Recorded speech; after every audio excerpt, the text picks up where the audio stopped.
What's going on, everybody? Welcome back to the Eclectic Collector channel. So, today I want to talk about a series that I am a massive fan of. I've described it, and I think other people have described it as well, as one of the bleakest stories that I've personally ever read, and I think it's the same thing for a lot of people. It's up there with, I want to say, like Goodnight Boon Boon, and just stories in that, stories in that vein that are just super bleak and super miserable and whatnot. And I feel like Boys Abyss is amongst that crowd of just super miserable stories. And I wanted to talk about it in a video. So I'm going to talk about the first 5 volumes. The first part of this video is going to be relatively spoiler free, and then I'll let you all know when it starts to get into like real, like deep spoiler territory, because I am going to cover for the most part everything that happens, within the first 5 volumes. Because I said if I was ever going to do a video about this series, it would be a spoiler video.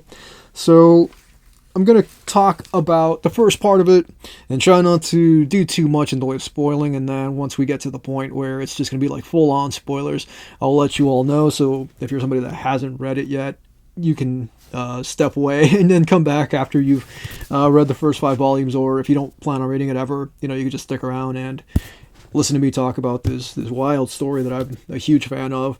And I got them right here, the first 5 volumes of Boys Abyss, and I'm super excited to talk about this series with you all.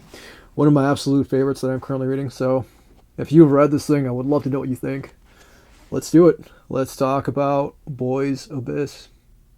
Boys Abyss is written and drawn by Ryomi Nanami, who has also created other works: Oboreru Hanabi, Drowning Fireworks, Himegoto 19歳 no Seifuku, Princess's Possessions, Uniform of a 19-year-old, Hatsukoi Zombie, First Love Zombie, and a one-shot called Hana Yome Warashi, Child Bride.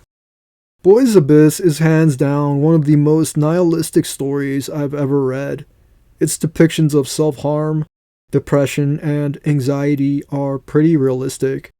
It hits like a freight train slamming into the side of a truck parked on the railroad tracks in the dead of night. There is an onlooker, but they do nothing to help, and instead just stands there and watches it unfold. After all, what can you do? The damage is done. You're just a watcher, the voyeur, an uninvolved party, watching another person's world crumble before their eyes. What fault is it of yours when you bought the ticket and are now strapped in to take the ride? A descent into the deepest parts of the human experience. There is no hope there, no love, no respect, only unflinching, unending sadness. Our lead in Boys Abyss is a kid named Reiji, who lives in pretty much a dead-end town, but it's not romanticized like it would be in a John Mellencamp song. He also has a childhood friend named Chako, who is like a manic pixie type of girl. In this series, Reiji is miserable. His existence is also miserable. His brother is a NEET, a shut-in, and he also has a grandmother who is pretty much on her way out the door. Between Reiji and his mother Yuko, who also has to work, they tend to all the household needs. Reiji's future is already planned out for him thanks to his mom. He'll work construction for the son of the current foreman. His life will end where it began, in this small town. It's not at all the picture painted by John Mellencamp of the greatness of small town life. Reiji wants an out, any out, that will free him from his perpetual hell. He feels at his wit's end, with no hope in sight. That is, until an idol comes into his life. Nagi Aoe. There is a novel that exists in this story called Spring Coffin, written by someone named Kosaku Esemori. Spring Coffin tells of a local legend from the Edo period, where two lovers who couldn't be together jumped into the nearby river and drowned. Since then, the spot has been called Lover's Abyss. The protagonists of Spring Coffin, in much the same boat, unable to share their love in life, copy the act of legend and also jump into the river together. When Reiji meets Nagi Aoi, she's working at the local convenience store. She wants a tour of the town, so he takes her on his bike, showing her the sights. Then they arrive at a bridge where they discuss the book Spring Coffin and vaguely talk about Nagi's career as a singer in an idol group called Acrylic. From there, things rapidly take a sharp turn as Nagi asks Rei if he would like to join her in jumping from Lover's Abyss into the waters below. Boys Abyss, I want to say, has been consistently one of the most just like screwed up things that I've personally ever read. The characters are so, enthralling. Like, they really suck you into the world, Reiji, his mom, Esemori, Chako, Miss Sheba, all these different characters that, kind of revolve around Reiji and, even Nagi Aoi or whatever, just that have these really set, that have these really, set sorts of personalities, and they all kind of, what's the word I want to use here? They all kind of have a certain footprint, I guess, if you will, that they leave either on, Reiji himself or on the pages of Boys Abyss. And that's something that I think is really special with the story. And they're not just there to be roadblocks, in his way, like something to stop him from being able to achieve whatever ambition or whatever that he is trying to get to. They're kind of there doing their own things, but they also, in a sense, will step into his path at different points and whatnot, because they don't really want him to leave, because if he leaves, it kind of makes their lives a little more empty, and there's like this codependency there that he doesn't even want any part of, that Eiji doesn't want any part of. Like, he just wants to be able to escape, one way or another, either by, falling into the river in, Lover's Abyss or whatever, or by by escaping, by going to college or whatever. And one of the things that I wanted to talk about that I love with this series is these covers.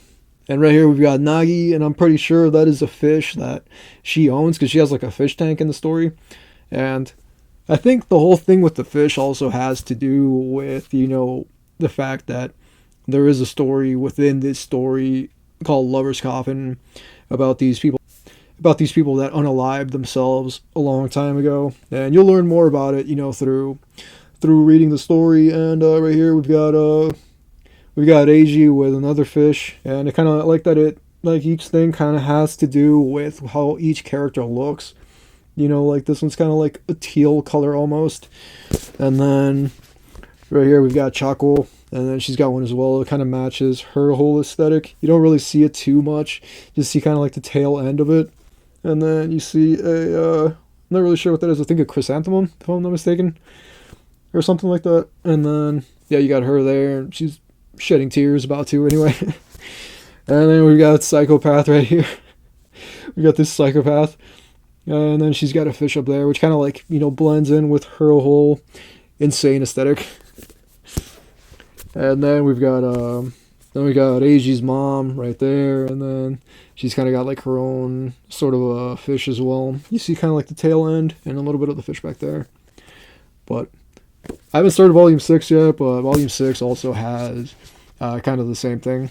I think this is probably my favorite cover. This is with young Esemori, and you see like his kind of like multicolored fish, which I'm assuming this is supposed to represent Nagi, because Nagi is in a group called Acrylic, and it's like super flashy and whatnot, and I think that's what that's supposed to represent. And then he just looks really like despondent, Esamori, like a young Esamori who grew up in this town with all these other characters. Like he looks really despondent, and he's got this like super colorful fish, which, like I said, I think is supposed to represent Nagi. And yeah, dude, I feel like there's a lot going on in the story where like when you first start reading it, you don't really see it too much, but once you get going and once you start exploring the themes, I feel like it really starts to open up.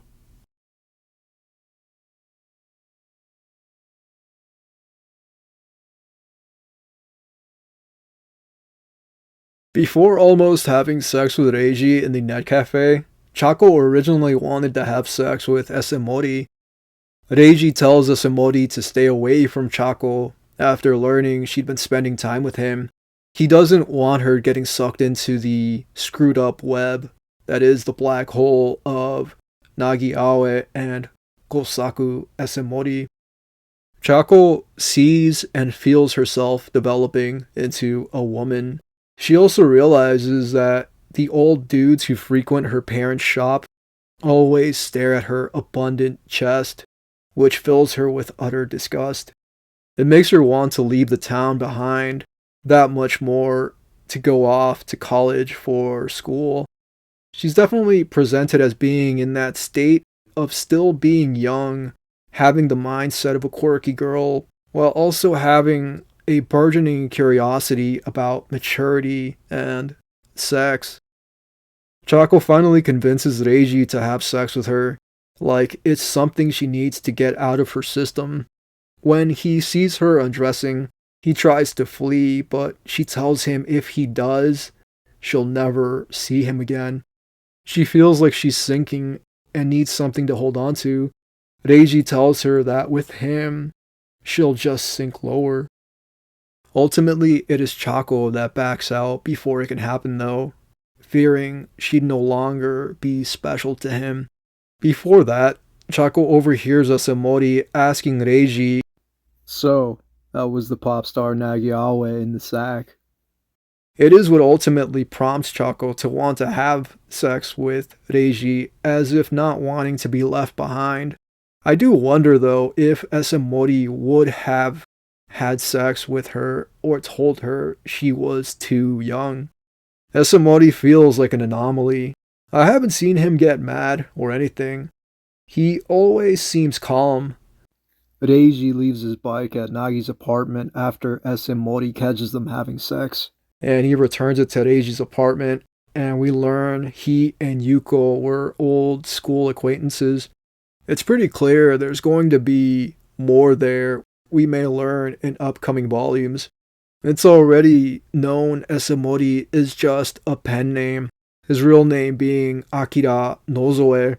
After he and Gen catch their parents leaving the apartment they used to have sex, Reiji sees his mom at home, fully naked, getting out of the shower. After she dresses, she asks if she can sleep in his bed with him. This is where she confesses her fear of her shut-in son.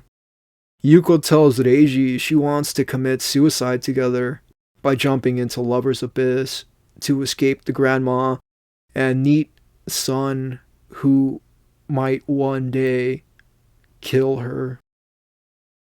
At first, it felt to me like the only person in this story that didn't want something from Reiji was Esemori, because Esemori doesn't really ever ask him for anything.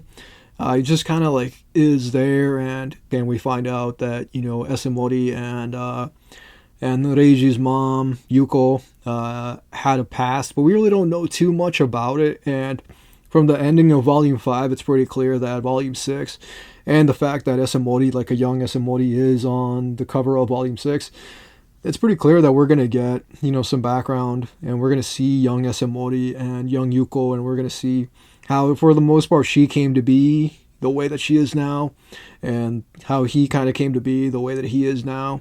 And going back to the thing where I was saying that, like, it felt like Esemori's like the only character that doesn't want anything from Reiji. It feels like at the end there, like the end of Volume 5-ish, or middle end Volume 5, he asks, or he gives Reiji Nagi's key to her apartment, now that she's back in Tokyo and back with Acrylic or whatever. He gives him the key, and he goes to that apartment. I think he's going to stay in the apartment or whatever. And in the apartment there's also Nagi's number. So I think he's going to try to go catch up with her in Tokyo. And given that this is only the halfway given this is only the halfway point of the story, I can't even imagine what's going to happen from volume 6 that I haven't read yet to volume 14 or 15 or however long the story's going to be, or wherever it ultimately ends. But in the 5 volumes that I've read so far, it has gone through so many motions, and it's done such an amazing job of just keeping my interest. And what I was going to say before, when I was talking about it in an earlier segment, is that despite it being a story that on the surface you start opening it and it feels kind of slow, because there's a lot of pages with just like drawings and whatnot, and there isn't really much being said. It was when I finally sat down and started writing my script that I realized just how much happens in the story, and how much I was able to get out of reading it, how much I wrote. And for a story where you really don't get a lot of dialogue all the time, and it's there's a lot of just you see characters sitting or standing or whatever, and it's really ominous. Despite all that, I was able to write a ton about it because of the feelings that I got from it, and wondering where it was going to go and what these people were thinking and whatnot. And I feel it's one of those stories where you can sit there and get lost in it and wonder where these characters head spaces are at and whatnot. And one of the things that happened, I think it was the 4th volume or whatever, that happened and just really freaked me out, dude, and it gave me really strong Blood on the Tracks vibes, was when Yuko and Reiji are on his bed, and I was just please don't turn into Blood on the Tracks. I was just please don't turn into Blood on the Tracks, dude. I don't need any more of this this mother son weirdness, bro. I was I don't want to see that, dude. Please don't do that. And then it didn't happen. Nothing happened, thankfully, bro, because I was just I don't know that I can't handle that. I don't need any more Blood on the Tracks. Though sometimes the story really does feel like a sort of version, a much lighter. I mean, dark still, obviously, but not brutal like Blood on the Tracks is, but definitely in its own right a pretty brooding, dark story. I thought Miss Sheba was insane before, but her unhinged reaction to seeing Reiji and Chako definitely heightened her red flag status. On top of already trying to groom Reiji in previous volumes, she even tries to gaslight him in volume 5. She's full on screaming at him in her car, telling him his family are the enemy, and further enforcing my thoughts on how similar this tale is to Blood on the Tracks in some aspects. Miss Sheba telling Reiji she doesn't like Chako, it reminded me of Seiko making Seiichi tear apart the love letter from Fukishi, even going as far as to try to ruin Chako's future by telling her school she saw Chako and Reiji leaving the net cafe, which ultimately for Chako does have severe repercussions. The saddest part of this manga, I think, is the wasted potential of people who never get to explore the world beyond their lifelong surroundings. You're born into a small town, grow up there, have children there, and then die there. I'm sure there are plenty of people who are perfectly content with that, but not everyone is. And not everyone is in a position where they can just come and go as they please. We get a glimpse of Yuko as a teenage girl from Mori's perspective, and it felt so utterly tragic. Seeing the happy, ebullient girl she was become the crestfallen, exhausted woman she is heartbreaking. Mori has more going on in his own world that little by little bleeds through the cracks, and we see more of him beyond the eccentric writer facade. It seems like he's just as troubled as the other characters in the story, battling his own demons. He married Nagi Aoi as the flitting curiosity she is, but now she is gone from both his life and Reiji's, having returned to Tokyo to resume her idol career with her group Acrylic. If this doesn't speak to the ephemeral nature of life, I don't know what will. Nothing lasts forever. We're always chasing something that, while so close, it is always, always just out of our fingers' reach. It's meant to be beheld, marveled at, but never touched. So, I didn't think the story really had a villain other than just maybe Reiji's own subconscious or whatever making him want to unalive himself, and then kind of like feeling like a carnal sort of kinship, with Nagi, because that's what they explore together. Is just like this devastation in carnal form, like where they just no longer care. He doesn't really care anymore because of everything that's been done to him. And then, Nagi's got whatever going on in her life. I think Esamori refers to her as an abyss, like she's just a black hole of a person. And she does whatever she's told. He tells her to go back to Acrylic, so she goes back to Acrylic. And Reiji's kind of like the same thing, right? He's like a black hole of a person. And that's what allows, like Miss Sheba to, take advantage of him, to groom him. And, it definitely feels that way, where like he lets her pretty much have her way with him. And I don't think he cares about her. Pretty obvious he doesn't care about her, and she slowly becomes obsessed with him. Little by little, she becomes more and more obsessed with him to the point where it's just like really kind of terrifying, and like I honestly thought at one point, like I was like, I wouldn't be surprised if this woman tries to stab either Reiji or like Chaco or something, especially like that scene where like they get into her car and she's like waiting for him outside of the net cafe or whatever. Like it's really weird, really terrifying, dude.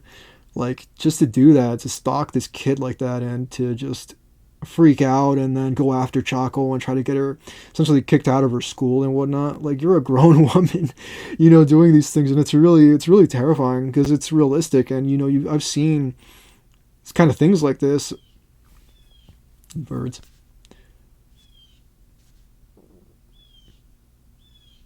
No, there's a bird outside. And there's definitely a basis in reality. And I like stories that can bring up a sort of real life quality. And Boys Abyss, in my opinion, at no point in time has ever felt like fiction, even though it is fiction, even though it isn't a real story or anything. And the characters are all, imagination, are all created from Ryo Minami's, imagination. It all feels legit. Like this could actually be happening, or could have been something that actually happened in this small town somewhere in Japan, and Ryo Minami, decided to translate it into a story, into a manga, to bring it to a way wider audience. Just because, you're not seeing a thing unfold doesn't mean that it's not actually unfolding. There's tons of people in the world that have lived stories that could easily be a film, just how screwed up they are, the things that have happened to them and whatnot. And I've known people in my personal life, that have suffered some really brutal things that, could easily be films. And that could be films that like win an Academy Award or whatever, or an Emmy if it's on TV, if it gets turned into a TV show, because of how unforgiving these things that these people have been through have been. So there's a lot of stuff that gets made into TV shows and whatnot that might be like a fake idea that, feels like something that could be real. And to me, Boys Abyss is something that feels like it could have been a real thing that actually happened. But then you also have things like one of my favorite series of all time, a show called BoJack Horseman, which is one of the most like one of the bleakest stories that I've ever consumed in my life, but also one of the best stories that I've ever consumed in my life. I watched it at a time where like I was just like possibly at my lowest, and I just felt really awful. I wasn't happy with where my life was, and even at that point it would be a long time before I finally, got to a place where like I was actually happy, with where I am in my life. Like now I feel like I'm in a pretty good place, though I do suffer from depression and anxiety. So even though like I'm in a good place overall, like sometimes like I feel like just internally like I'm in the worst place imaginable, just because that's my body's chemistry. I'm like a mess of a human being. But I liked, BoJack Horseman for that reason, because you have this character who's just absolutely flawed. He's an alcoholic. He's mean to women. He treats people like crap. The people around him, he treats everyone like garbage. He doesn't have any self-respect. He definitely like the kind of energy that he has for about himself is the kind of energy that he puts out into the world in the way that he treats people. And it's really disgusting, but he's such an anomaly, like played so well by Will Arnett.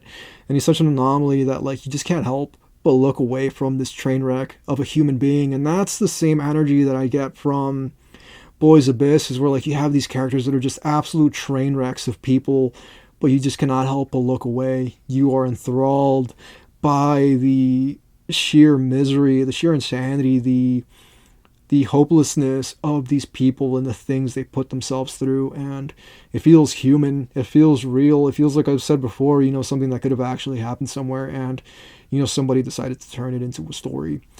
And to me, those are some of my favorite stories. I think that says a lot about me as a person.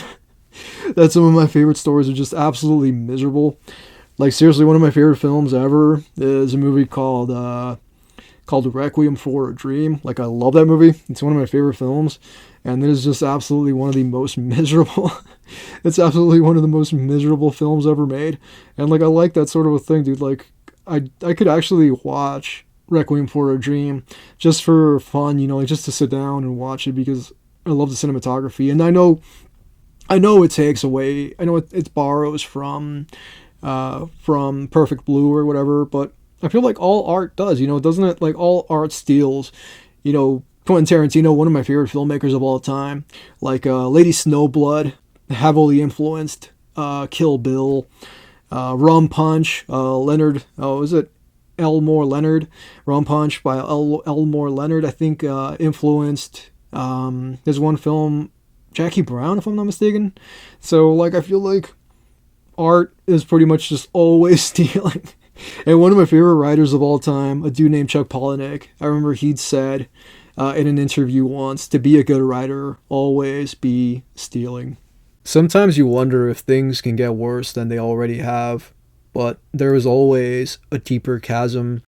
As Samori wrote in Spring Coffin, words he shared with Yuko when they were teenagers.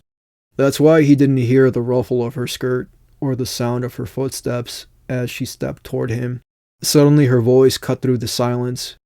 Where can I be free? Even if I leave this town, I can't escape myself. Miss Sheba gets more and more unhinged as well. From getting Choco in trouble both at school and with her parents, to trying to buy Reiji off his mom for 10 million yen, like he's a rare collectible Pokemon card. She's vindictive and flat out delusional, lashing out at the world she feels slighted by. Choco pays the price for being a young girl trying to explore her growing body's desires. Her dreams of joining the student council are ruined. She's essentially lucky she isn't being expelled. Trying to take on someone as vile as Miss Sheba, Choco is like a lighted candle up against a roaring tempest. She never stood a chance against Miss Sheba, who as both an adult and a sociopath hell-bent on getting her way, will let nothing stand in front of her. She recklessly wields her power as a teacher to do far more harm than good. She uses the money she saved up to try to coerce both Reiji and his mom into doing things they know to be wrong. If Boys Abyss was lacking a villain, it definitely found one in Miss Sheba. However, Yuko isn't going to let what Miss Sheba is doing slide. She really went from a side character with little to no screen time to essentially becoming the MC for the latter part of Volume 5. If there is one surefire way to piss a lioness off, it's messing with her favorite cub and trying to buy him off her. Yuko lures Gen to the apartment where she has sex with his father.